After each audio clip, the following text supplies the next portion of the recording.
And it's nice to see Anne after a long time not seeing Anne. It's good to see Shirley too. Hi, Bishop. Okay. Hello. So what I'm going to talk about today are these two brothers, Cyril and Methodius. And you know what, Patrick, you can put the first image up, and then I'll tell you when to put up the next one. Probably most people haven't heard of who Cyril and Methodius are. This is, by the way, statues of the two of them. I believe it's in one of the monasteries in Kiev, or Kiev, as some people pronounce it, but Kiev is how the Ukrainians pronounce it, which is the capital city. These two brothers lived in the 9th century. Cyril was born in 1827, and Methodius was a little bit older than he, was born in 1815. Not 1815, 815. I think you added 1,000 years there, Mike. 827 and 815. They had 5 brothers, and the names that we call them by now today are their monastic names, Cyril and Methodius. Cyril was Constantine, that was his baptismal name, and Methodius's baptismal name was Michael. We think that they were born, we know that they were born in Thessaloniki in Greece, but it's not clear what their actual ethnic background was. It's been argued that they were Greeks. It's been argued that their families had migrated there from the southern part of Eastern Europe, from perhaps what today is Bulgaria. We just don't know that. But what their story gives us is a remarkable one of both learning, education, but also of how to find a way through all kinds of political and even church conflict, because they didn't count on this when they started out, but boy, did they encounter this as their lives went on. Both of them felt that they had vocations to serve in the church. Cyril was ordained a priest shortly after he finished his university education, and his brother Methodius was ordained a deacon, but was not ordained a priest until some years later. The Byzantine emperor around 860, Emperor Michael III, and the Patriarch of Constantinople at that time, whose name was Photius, decided to send these brothers who had not only background in theology and philosophy, but in languages, to a part of the southern part of Eastern Europe to be missionaries. And as anybody knows, with missionaries, you have to learn the language of the people. And then with these brothers' linguistic abilities, they thought that they would be capable of doing the translation work that would be necessary to provide people with the scriptures and with the prayers of the liturgy, with hymns, and everything that else you needed to have church life. So off they went, and apparently they had no trouble dealing with a very mixed group of people on the ground, which included Muslims and Jews, people who followed indigenous cults. Used to call them pagans, but we don't call them pagans anymore. We just say they're indigenous or traditional religions. And then they returned to Constantinople. So their first charge and their first work, which was in what is today Bulgaria, was at the behest of the eastern part of the church. Remember that we're still in the 9th century, and the church has not been divided by schism into the East and the West, the Orthodox and the Catholic. There's still one church that is in communion and united, but very soon you'll see there was conflict going on. A couple of years later, after they had returned to Constantinople, and in Constantinople, they resumed their careers teaching, and Cyril, in fact, Cyril, in fact, also entered a monastery and took monastic vows. The two of them then were sent by the same emperor and the same patriarch, again out to evangelize in the territory of Moravia, which is, again, present-day Moravia would be in Hungary and part of Austria and part of Poland. Now, it was thought that they were the first to bring Christianity there, but it turns out that that's not the case. There were earlier missionaries there who came from Germany. And herein begins a kind of conflict, not so much competition, but conflict that extends for the rest of their lives. They're sent by the Eastern Church, but they get resistance from missionaries who were there and their sponsors, who were bishops in the Western Church. The churches are not divided yet, but I think what you see here is the classic place where politics and religion collide. And so it's not so much a question of whose faith is being planted, because it's the same faith, but it's really whose political interests are being served. Whose political sphere of influence is this? Is it a Western or is it an Eastern sphere of influence? So they went to Moravia, and again, they started working with the locals. They even worked with the German missionaries who were there, and they started the task of translating the scriptures as well as the liturgical books into the language of the people. Now, the languages that were used in Moravia and in Bulgaria had no written alphabet. And now we come to what is one of the most important features of the lives of Cyril and Methodius. How about the next one, Patrick? Let's shoot to the next image. They had to come up with an alphabet in order to make translations of the language of the people. Well, they did this. This is a detail from an icon, and over there on the left, your left, is Cyril, and over on the left is Methodius. If your Greek is good, you can see his name there. And on the right, dressed as a monastic, as a monk, is Cyril. Both of them eventually were ordained priests, and you see over on the left, Methodius is wearing the vestments of a bishop, the big broad stole with the crosses on it, and he is holding the book of the Gospels. This is the traditional way in icons that all bishop saints are portrayed.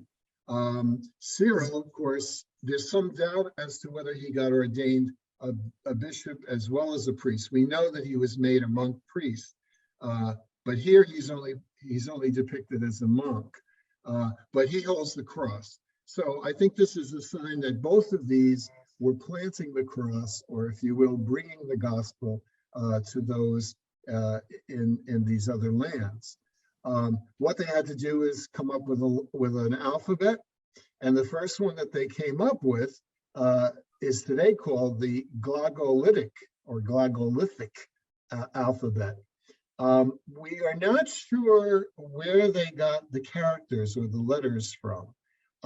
Some historians say that this was actually the basis for the later Cyrillic alphabet, named after Cyril. And we know that that Cyrillic alphabet, which is still the one used in the Russian language, the Ukrainian language, the languages of Serbia and Bulgaria, and also, well, not used in the Croatian. Croatian uses the Latin alphabet, but the Cyrillic alphabet largely used Greek letters and adapted them. And then when there were sounds for which there were no Greek letters, they borrowed a couple from Hebrew, if I'm not mistaken.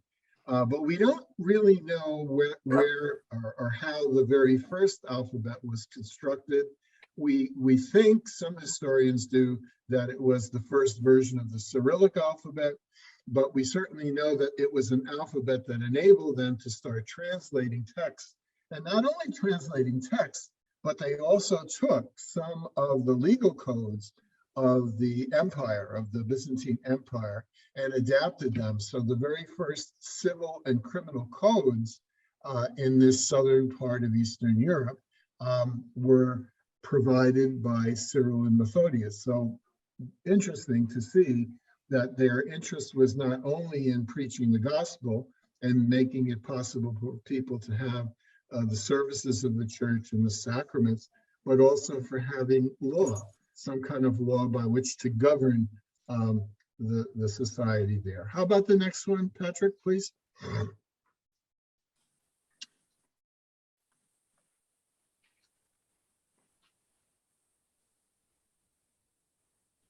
This is a carving of them from the cathedral, the Roman Catholic Cathedral in Prague, because the Czechs and the Slovaks also claim them as their own. And you'll see here, this is a more Western depiction of the two of them. On the left, first of all, you have an angel with a book of the scriptures, and over on the right you have another angel and a book with a crucified Christ on the front of it. That's supposed to be the liturgical book. And then you have Cyril, and he has the hood of a monastic. And on the right you have also Methodius with the bishop's mitre on. And this is in the front door of the Cathedral of Prague in Czechoslovakia. Or now it's the Czech Republic, I'm sorry. There's Slovakia and then the Czech Republic. Yeah. How about the next one, Patrick? Here is from another cathedral. I believe this one is from Slovakia. And here the two of them are kneeling on either side of Christ. And so on the left, we have Methodius, who is the bishop. And on the right, we have Cyril, who is the monastic. Methodius has the bishop's crozier. You remember that when the bishop visited our parish back in December. It's the shepherd's staff. It's supposed to signify that the bishop is the chief pastor of the church in a particular place of the diocese. And so it's interesting that Methodius has, something that's an anachronism here. He has the hat, the street hat that bishops would wear much later on. They didn't wear this, flat hat that he has perched on his shoulders there until much later. But he has the bishop's vestments on, and over on the right, Methodius is clad with the monastic habit, especially the cowl and the hood, and holding the scriptures. Again, because the two of them made it possible for the scriptures and the service books to be translated. We don't know exactly, beyond providing people with a civil and a criminal code, beyond providing them with the very least the lessons from the New Testament and the basic services, we really don't know what else they translated. We know that they translated more, and obviously those books have existed for a long time, but we don't know the extent to which they finished the translations or exactly how many texts they translated. But what is important to know here is that the language that they created eventually, long after their death, was given a name. And it's the name that it still has today, and it's called Church Slavonic. Slavonic because it's for the Slavic people who lived in the southern part of Eastern Europe. But church because it was first created, the alphabet and the language, using the language of the people, but then creating an alphabet for it, for the scriptures, for the Bible, and then for the services of the church. What's very interesting is that we also don't know which principal Eucharistic liturgy they translated into Slavonic. You would think that they took what is today the still basic liturgy of the Eastern Church, the Divine Liturgy of St. John Chrysostom, because after all, they were sent out by the Patriarch of Constantinople and the Emperor, the Byzantine Emperor.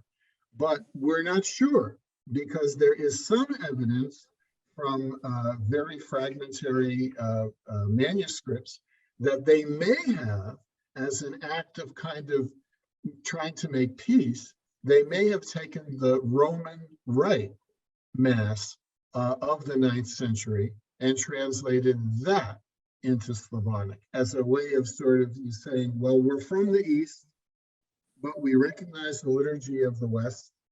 And so that's the one that we're going to translate. It's also helpful to know that it's shorter. So it would have been a little bit easier to translate, and it would have taken a little bit less time to celebrate. As someone who has celebrated the liturgies both of the East and the West, I can tell you that, yes, it is a little bit shorter.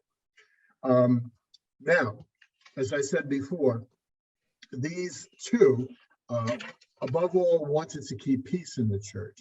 And up to where I've gotten in the story so far, they received some resistance, but they found ways of working with the missionaries that the bishops from Germany had sent. But that started to break down, and friction began to emerge. And what happened, as often happens in the church, is that they started to be accused of being heretics because they were from the East and they were sent there by the Patriarch of the East. But the German missionaries from the West began to challenge whether or not they were saying the right version of the creed, whether or not their translations were accurate. And of course, who would know, because they were the ones to find a way of taking the language of these people, Slavonic, and turning it into an alphabet, and therefore turning the scriptures and the service books and even some legal codes into the language of the people. So much so that the two of them in 867 had to go all the way back to Rome to meet with Pope Nicholas I to be checked out, to be screened or vetted, if you will.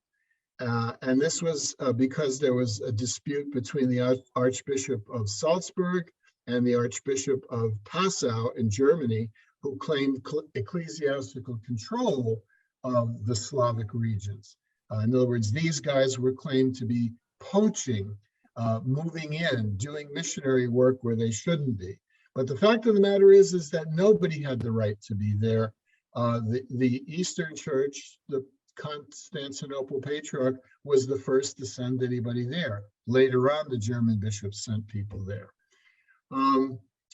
So that Pope, Nicholas, after having interrogated them, looked, with his theologians at what they had done by way of translation, decided that they were perfectly kosher and perfectly okay. And not only did he allow them to go back, but he made Methodius the archbishop of a territory that includes what is present-day Western Hungary and Eastern Austria, as well as small portions of Serbia, Croatia, and Slovenia. So later on, if you want to look at your Google map, you'll realize that this is a good piece of the southern part of Eastern Europe, the central and southern part of Eastern Europe. Not as far over as Ukraine, not as far over as Russia, not as far over east as Poland either, but a kind of a portion down in the south there. So they went back, and Methodius is now the archbishop of the area. It was called Pannonia because that was the name of the Roman province that had been there when it was part of the Roman Empire, Pannonia. They continued their translation work. They also gathered around them a number of students because, of course, both Cyril and Methodius were professors. And these students were eventually ordained as priests and helped them in the missionary work there.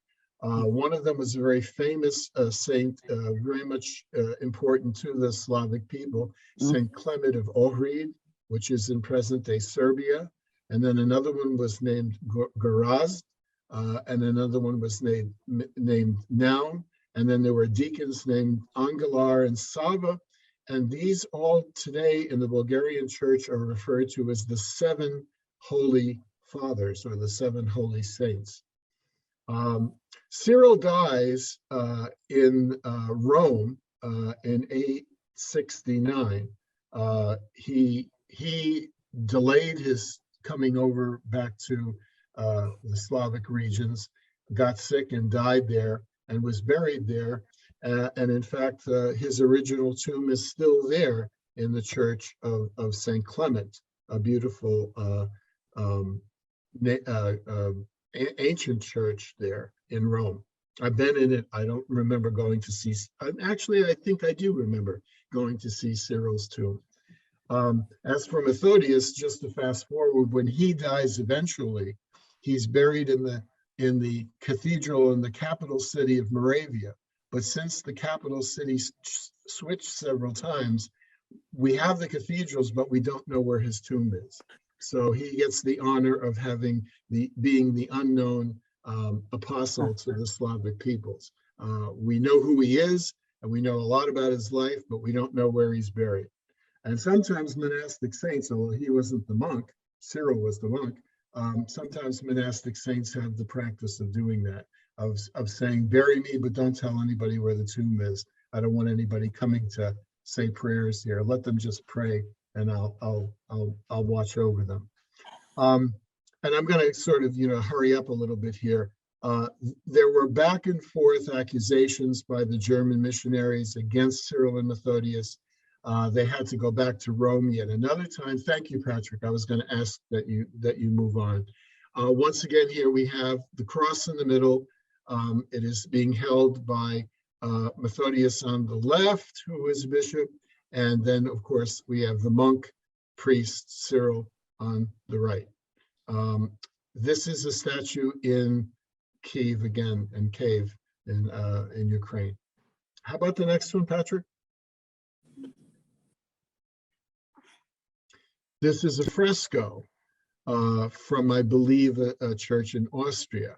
And so a fresco shows here an attempt to indicate all the different peoples. There's the king who asked them first to come over there to missionize. This is King Radoslav of Moravia. He's got the crown on his head. Then we find, again, there's the bishop, Saint Methodius, and there is his brother Cyril. And then there are other people who benefit from their translation work. But I'm going to finish the story, and then we can look at the last few of these. They continue to have a conflict. Even after Cyril is dead, Methodius still has to do battle, not actually, but theoretically has to do battle with the two churches. But what is very interesting is that in the end, even at Methodius's death in 875, I believe it is, they never break from either church. They remain in communion with both the church in the East and the church in the West, even though they've been accused and rejected and condemned by the people in the Western Church and put on trial several times. They're always exonerated.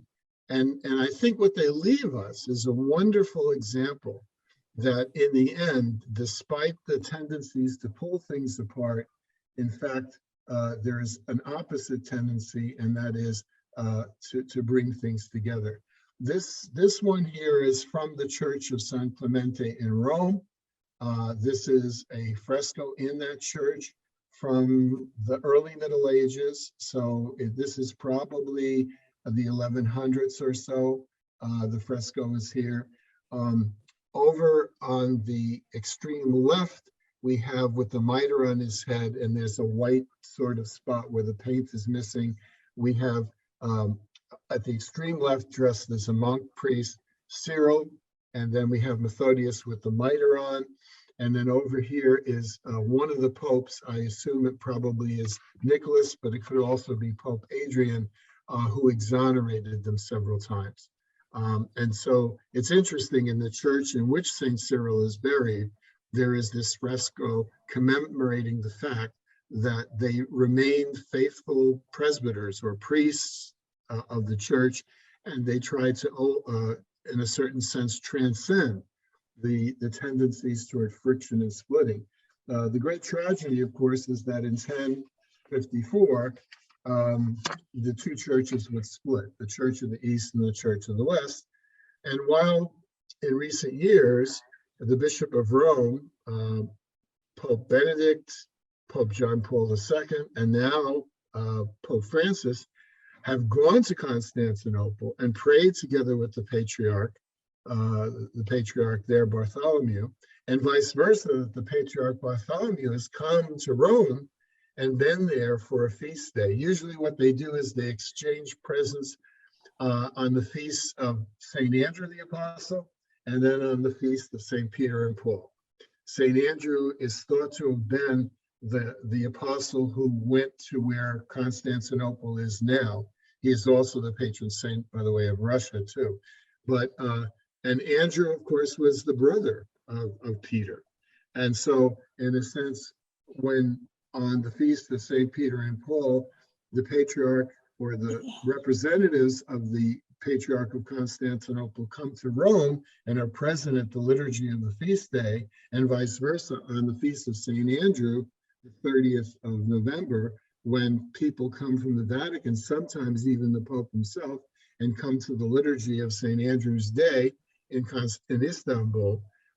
This is a huge step forward. It is not the resumption of communion, but it is an enormous show that there is a will toward reconciliation. And Pope Francis has made it clear, one of the great things he's contributed is that the church needs to be reunited, and that will happen someday, somehow. Well, we know that somehow it will happen because of the Holy Spirit. So I wanted to present these two today. Yesterday, the 14th, was not only the St. Valentine's Day, but it was also the day on which Cyril died. April the 6th is the day on which Methodius died. So they don't have a feast day together, even though they were inseparable all their lives, but they are generally depicted together just as they work together. And I think the two of them as brothers, not only brothers in blood, but also brothers in Christ, give us a wonderful way forward. This should be the way that we confront the friction and the conflict that goes on in our world today, with love and with Christ as the bridge, the bridge that builds between the two of them. So thank you for your attention. I'm sorry to have gone on so long, but maybe some of you have a question or comment. Let's go at it. Okay.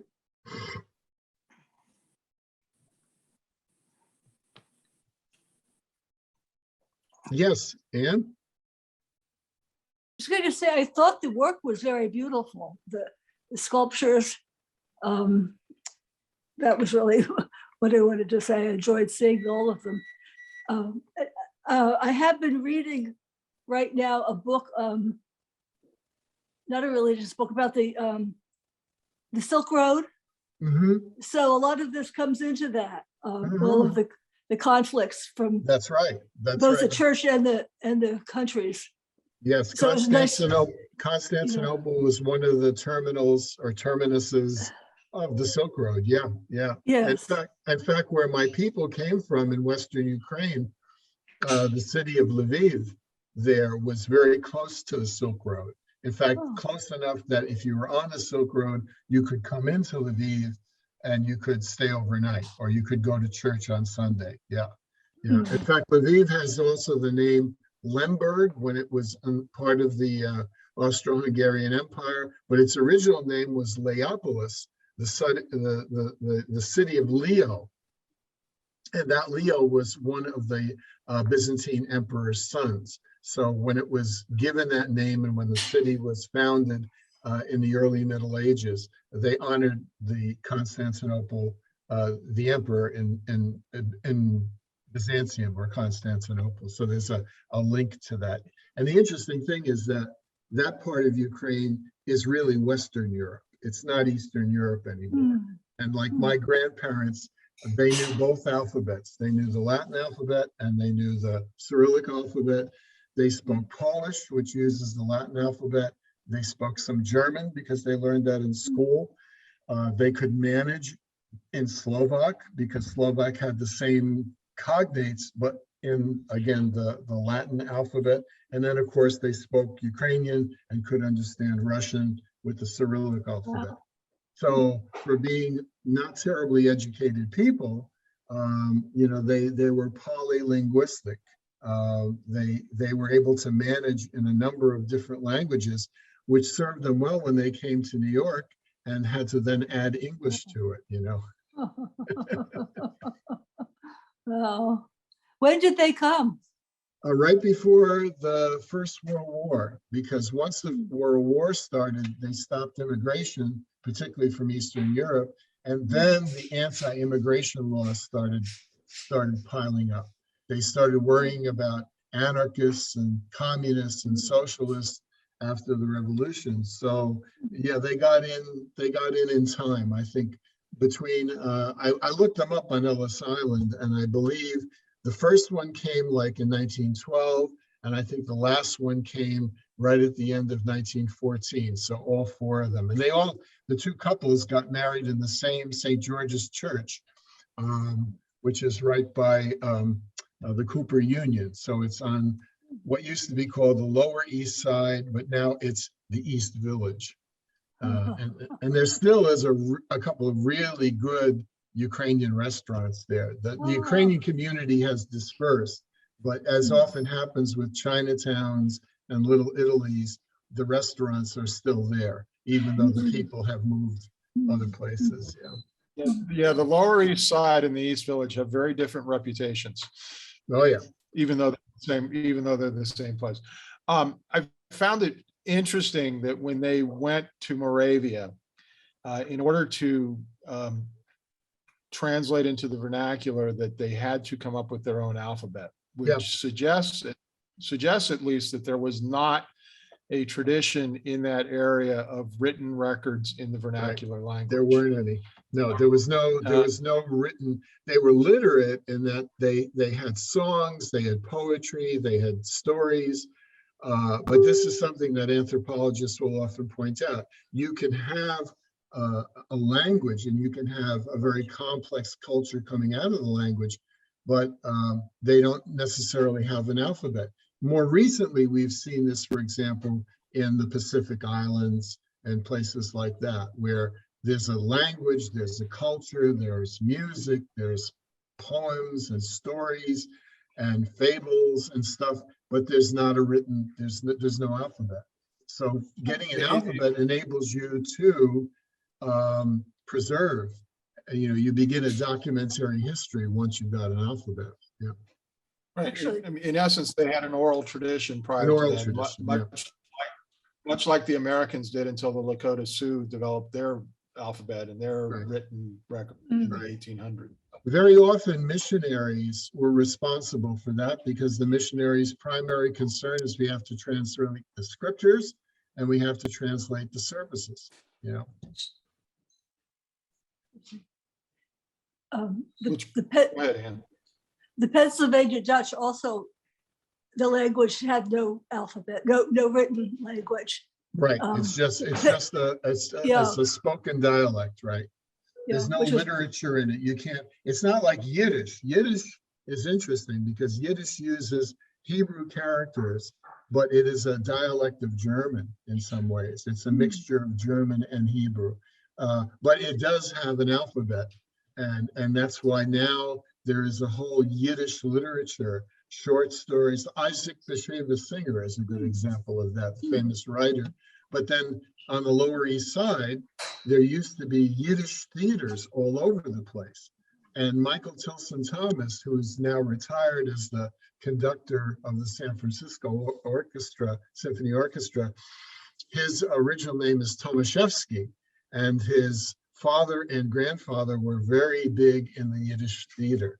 Not only did they sing and write music, but wrote plays and acted in them too, And many of the great comedians, who've come along, Jack Benny would be one. Oh my God, there's so many. And like the Gershwin brothers, they all come out of that culture of Jewish poets, writers, storytellers, musicians, and dramatists. Yeah. Michael, there we have, MGM. and who? MGM, Metro Goldwyn Mayer. Metro Goldwyn Mayer, yeah. We have a friend who's part of our writing group whose family came from Moravia, part of her family, and settled near Bethlehem. Yeah, And that apparently was a sect of Christianity all to itself. that's right. The Moravian Brethren, they were, I think, closest to the Lutherans, in fact. But yeah, still today, you will find, I mean, around that area, around Bethlehem, and I'm trying to think Lancaster also. I have a good friend that went to live there in retirement. He's a Lutheran pastor. And yeah, the Moravians still have churches there. They have their own traditions. Once a year, they have the special foot washing, which for them is like the Eucharist. You know, it symbolizes the communion of all the people in that congregation and their love for one another and their forgiveness for one another. They're also famous for their Christmas festivals of music. They were a small group that were sort of hounded out of Germany and led by Count Johann von Zinzendorf, I think was his name.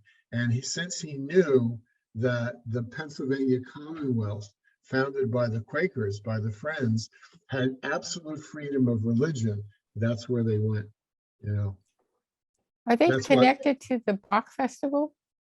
Yes, there is a Bach festival there. Yes, yes. But is And that they brought Bach's music. I mean, Ah. because Bach was, you know, later on for the Moravians, Bach was a contemporary. The first Moravians were a little bit before Bach, but Bach is the early 1700s. So, you know, this is still pretty early. And when they came over, it was not the United States. This was still the Pennsylvania, the Commonwealth of Pennsylvania was a colony, you know. Yeah. You spoke about Cyril and Methodius translating the Eucharistic rite, and some question about whether it's the Greek rite or the Roman rite, Right. into the vernacular language. And I find it somewhat fascinating from a linguistic standpoint, because, I mean, if you look at the Roman Catholic Church in the United States, we were still saying Mass in Latin until the Mhm. 1960s. Right. So it seems like, and you also talked about them largely translating scripture and the Bible. And in the West, we were executing Tyndale in the 1500s for having the audacity to translate the Bible into English. Right. Although that actually wasn't the first translation into English. It apparently had been going on for some time. Right. But was there a tradition in Middle Ages Moravia, modern day Eastern Europe, to have the scripture and the rites in the local language that predated that in the Western tradition?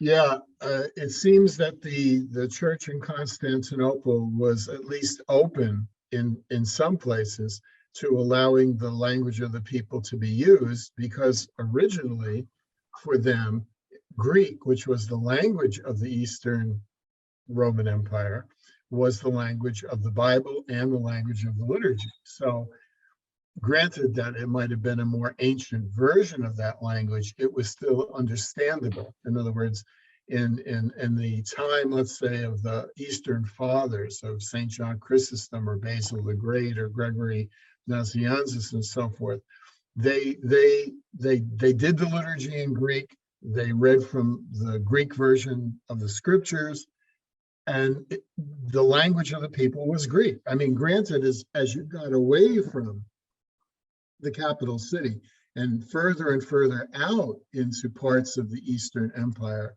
then you got to areas where Greek was no longer the language of the people. Hence why the patriarch sends these two brothers out to what is today the southern Slavic regions, or the southern Eastern European regions, because they were not Greek speakers there.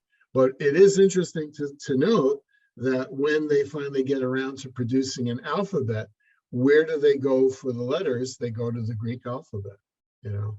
So, you know, but the trouble is, I have to tell you, If it was Cyrillic.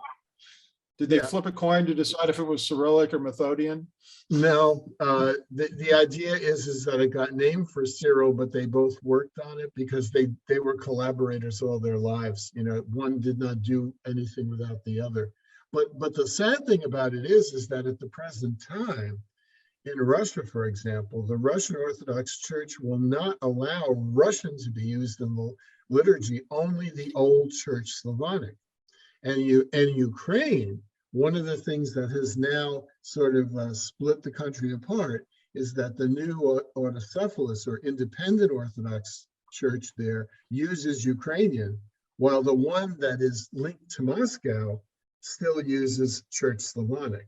So there's a kind of a historical contradiction here. The original intention of creating this language, Slavonic, Church Slavonic, was to enable people to understand the liturgy in their own language.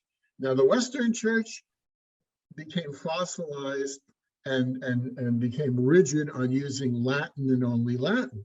And that's why in the Reformation, whether you're talking the Reformation in England or the Reformation in Germany or the Reformation in Scotland or the Reformation in Switzerland, whether you're talking about Calvin or Luther or Cranmer, all of those people said the original intention in the church was that the worship and the scriptures should be in the language of the people, in the vernacular. And I think that that was as important as any of the theological issues over which the reformers eventually broke with the Roman Church. I think the use of the people's language was absolutely key. And what is interesting that most people don't know is that there was a last-minute attempt on the part of the Vatican to try to keep there from being a break, because they knew there had been a break in 1054. But this is in the 1530s. A cardinal named Cajetan was sent to negotiate with Luther and Melanchthon, and he had a whole list of negotiated points. And they were going to concede almost everything that the Lutherans wanted. But at the last minute, Cardinal Cajetan sort of paused and went back to Rome. And the Lutheran Reformation, at least, might have been avoided. You might have had a Reformed church. So, for example, Cajetan was willing to let the church in Germany use German for the scripture readings, German for the liturgical services, the Sunday service, in the sacraments. He was willing to allow them to have both the bread and the wine. He was even willing to allow them to return to a married clergy. Wow. Yeah, I mean, what the representative of Rome was willing to concede and allow by way of reforms, because Cajetan was a reforming Catholic bishop. There were numerous very strong reforming influence. I'm trying to remember what his name was von Weed, the Archbishop of Cologne, eventually became a Lutheran bishop. But while he was still a Catholic bishop, he translated the entire Mass into German. He already was working with Luther's translation of the scriptures. So there was a tremendous amount of ferment. Later on, people only see it as the Protestants versus the Catholics, or the Catholics versus the Protestants. But there was some near collaboration. And these two brothers, you know, of course, much earlier, are people who really did, everything that they possibly could to try to avoid the church breaking apart, so. And that pesky German synod is asking the Pope now to let That's priests right. get married again. That's right. There's a thing going on in the Catholic Church this year, and I think it's supposed to go all through the year. It's called the synodal movement, and it means that everywhere you gather together, not just the bishops, but also the clergy and the laity, and talk about being the church together. This is the original model of the church, right? And the one in Germany has already said, we want married priests. We want the blessing of the unions of all people, heterosexual as well as gay.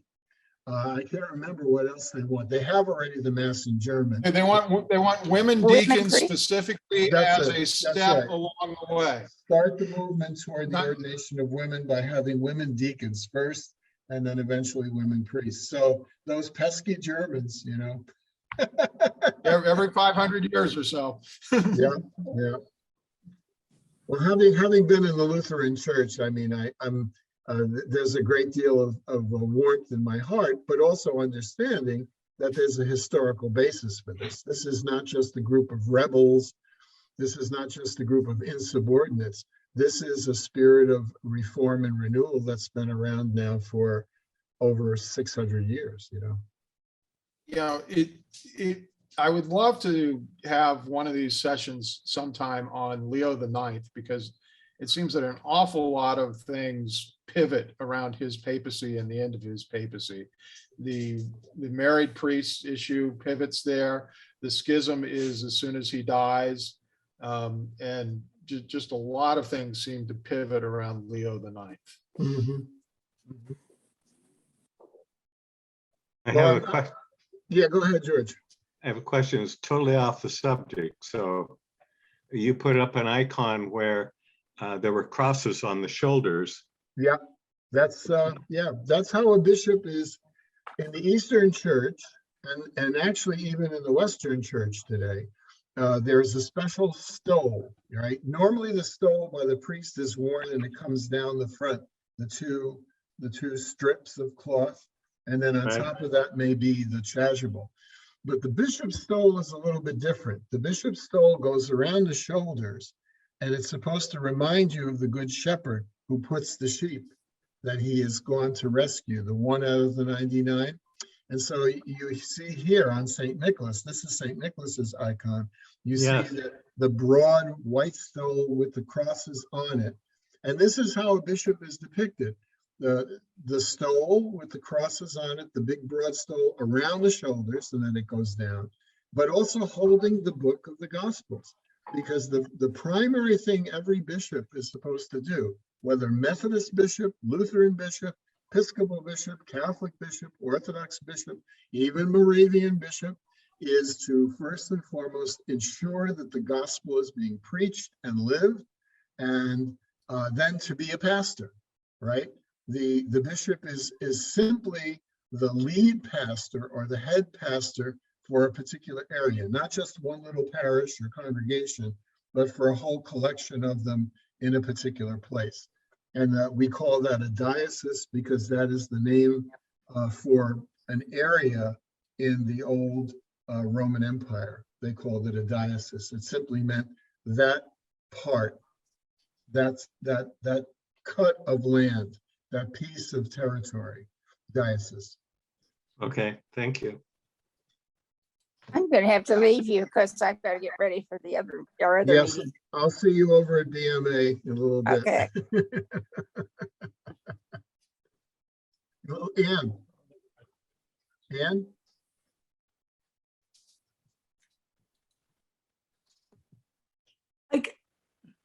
I was just wondering about the art that you showed when it was created.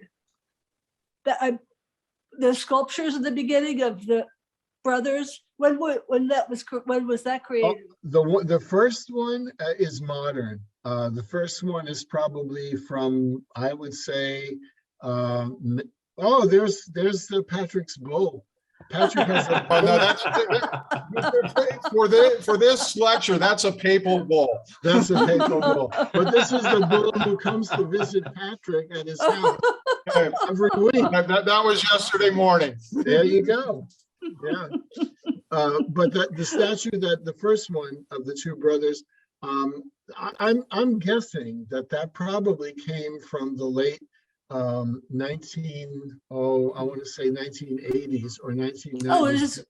Because in 1988, they celebrated the 1000th year of Christianity in that part of the world. Because we know that in the year 988, there was a mass baptism because the ruler of then Kiev, Volodymyr, essentially told his people, if you want to continue to be my subjects, get in the river get in the Dnipro River and the priest will baptize you. Hmm. So it was baptism by coercion to some extent, but in those days, whatever the prince or the ruler said, that's what you did, because you were, you were a servant of the Lord, not capital L, but the local Lord.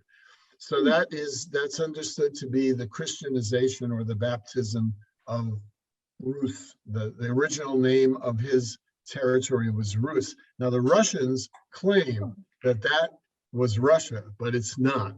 In fact, the church of that time was from Constantinople. Volodymyr, in fact, sent his legates to Constantinople and said, send me bishops, send me priests, send me deacons, send me people who can teach the faith. And this was in 988. Guess whose alphabet they started to use? Cyril. Cyril. Hmm.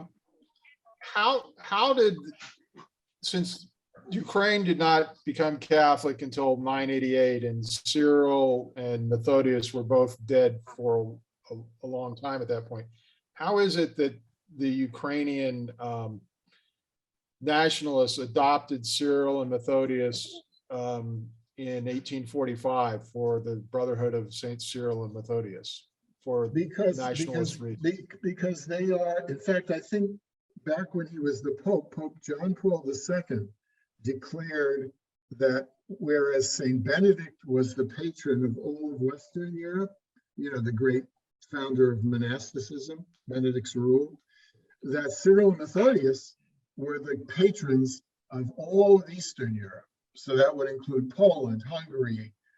You could quibble about Austria, the Baltic countries, Ukraine, Russia, because these two brothers came and gave them the language that enabled the Gospels, the rest of the Bible, the services, the sacraments to be celebrated and to be used. So, it makes perfect sense. And that's why I think any group wanting to identify with its Christian past would probably seize upon Cyril and Methodius. There in Ukraine, and to some extent in Russia, there also is a great veneration of Prince Volodymyr or Vladimir and his grandmother Olga, who are seen as the Christianizers of that whole territory. Of course, after Cyril and Methodius, who were operating far, far to the south. But that's not the case in the rest of that territory. The territory as a whole, all of Eastern Europe, is indebted to Cyril and Methodius, right? Whereas only what is today Russia and Ukraine can really link themselves back to Vladimir and Olga. And they celebrate Vladimir and Olga every July. Their feast days are like a week apart. And back in 1988, even when it was still the Soviet Union, Gorbachev allowed there to be visitors from outside of the country for a big celebration of the millennium of Christianity. And that, people now look back on it and say, wow, for a Soviet leader to allow that to happen, that was a sign that eventually Gorbachev was going to say, we can't have the Soviet Union anymore. It's untenable. It's destroying us. It's destroying the world. And that was unthinkable. It really was. It didn't take long after 1988 for it to happen. By 1989, the Soviet Union was falling apart. By 1990, it was gone. Yeah. Somebody trying to put it back together. Yeah, now we have Putin trying to put it back together, yes. Well, literally he is. He's trying to reestablish the territory and the sphere of influence of what had been the Soviet world, right? Because he wants Ukraine back. He's taken back Crimea, right? He's in the eastern part of Ukraine. And he also has warned that NATO has to take its troops out of Poland and out of Lithuania and Latvia and Estonia. I mean, he really does want to, the only thing he hasn't asked for is Finland. because for a while Russia dominated even Finland, So I think he's actually drawn the NATO and EU countries together because they realize this guy wants to invade and take over another independent country because he says, well, it's really mine, and it should never have been granted its freedom, Michael, I think we need to kick you out so you can go to BMA. Okay, well, thank you, everybody. And I'm going Thank you. to end a little prayer. Lord, you always send us people to tell us what's on your mind. Thank you for having sent to the people of Eastern Europe, Cyril and Methodius, who created an alphabet and then made it possible for your word and for your sacraments to be shared by the people there and their descendants. Help us in our own time to also be ministers of your word and to spread your good news throughout the world. Amen. Amen. Thank you all. Thank you. Thank you, Michael.